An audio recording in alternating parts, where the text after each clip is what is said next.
છોટાઉદેપુર જિલ્લાના નસવાડી તાલુકાના રતનપુરા જૂથ ગામે ગ્રામસભા ગ્રામ પંચાયત કચેરીમાં ના ભરાતા લોકોએ સરપંચ અને તલાટી વિરુદ્ધ સૂત્રોચ્ચાર કર્યા હતા। રતનપુરા જૂથ ગ્રામ પંચાયતના તલાટીએ 5 ગામના લોકોની ગ્રામસભાની જાણકારી ન આપી। સરકારે સમગ્ર રાજ્યમાં વિશ્વ પર્યાવરણ દિન નિમિત્તે દરેક ગ્રામ પંચાયતમાં ગ્રામસભા માટે પરિપત્ર કર્યો હતો, ત્યારે પરિપત્રનું રતનપુરા જૂથ ગ્રામ પંચાયતના સરપંચ અને તલાટી પાલન કરતા નથી તે હકીકત બહાર આવી। ગ્રામજનોને જાણ થતાં જ ગ્રામજનો ગ્રામ પંચાયત કચેરી પર પહોંચી તલાટી અને સરપંચની રાહ જોઈ થાકી જતા લોકોમાં રોષ જોવા મળ્યો હતો।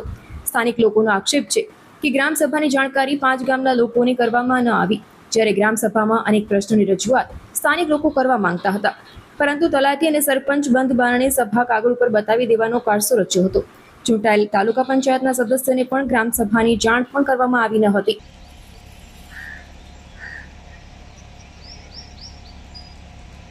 आज तारीख 5/6/2000 रोज ग्रामसभा राखेली होती सरकारश्रीना द्वारा, पण तलाटी काम मंत्री तेमज सरपंचश्री आ बंने ग्रामसभाना एजेंट जाहिर नहीं कर्या અને ગ્રામસભા કરવા માટે સવારમાં 8 વાગે આવ્યા અને કહે છે કે આજે ગ્રામસભા છે, તો અમને કોઈને જ અમારા 5-6 સભ્ય છે ગ્રામ પંચાયત, એમને નહોતી ખબર, તાલુકા પંચાયતના સભ્યને નહોતી ખબર, ગામના લોકોને નહોતી ખબર।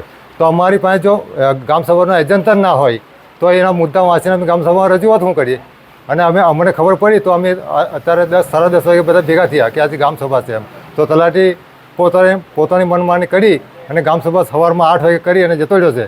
તો સરકાર ડીડીઓ સાહેબને અને ટીડીઓ સાહેબને મારી વિનંતી કે આવા તલાટીને તાત્કાલિક હોદ્દા પરથી દૂર કરવી છે અને આ ગ્રામસભા એવી જગ્યાએ રખાય કે ગ્રામ પંચાયતમાં રખાય અથવા સ્કૂલમાં રખાય। તો આ અહીંયા પ્રાઇવેટ ઘરમાં જો ગ્રામસભા રાખી હોય તો આવા તલાટીને તાત્કાલિક દૂર કરવા એવી અમારી। રતનપુરા ગ્રામ પંચાયત હું તાલુકા સદસ્ય શું કહેવાય, પણ મને બી ખબર નહીં કે ગ્રામસભા આજે ભરવાની હતી, એ મને હું ખબર જાણ આ લોકો કરી નથી। અને આ ગામડામાંથી બધાના ફોન આવ્યા મારી પર કે આજે ગ્રામસભા છે, તમે કોઈને વાત નહીં કરતા। મને આ ખુદને ખબર નથી એટલે મેં કંઈ વાત કરી નથી। એટલે પછી તલાટીને ફોન કર્યો પણ તલાટી ફોન ઉઠાવ્યો નહીં, એટલે પછી અહીંયા આવ્યા કહેવાય, તો અહીં તો બધું અહીંયા 8 વાગ્યાનું પતાવીને એ લોકો નીકળી ગયા છે।